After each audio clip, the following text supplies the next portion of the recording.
Vlog. I'm back with another video. So I'm in a Range Rover, pretty Range Rover. Really good customer calls. Excuse the noise. The guys are making some other modifications on the other side of the shop. They don't work for me, but they're working on some stuff.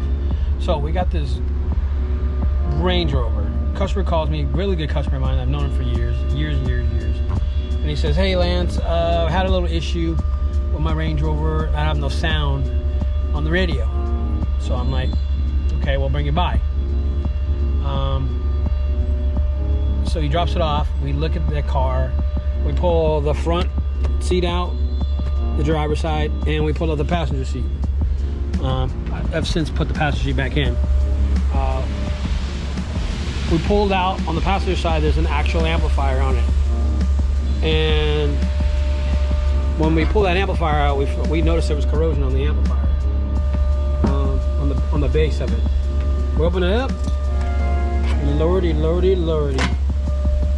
that amplifier is toasted. So I'll tell you this much: water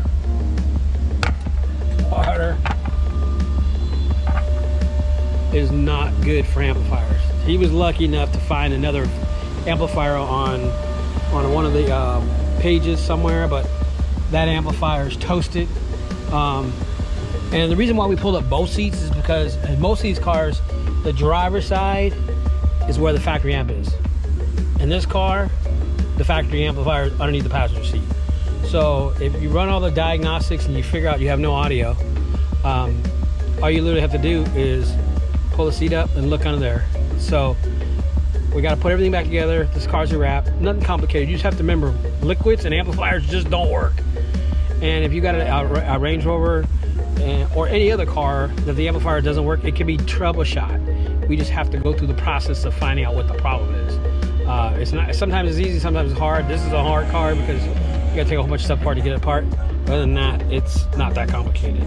So we'll fire this back up, show you a video that everything works, and then move on forward. So if you got anything you even want troubleshooted, we do that as well. All right.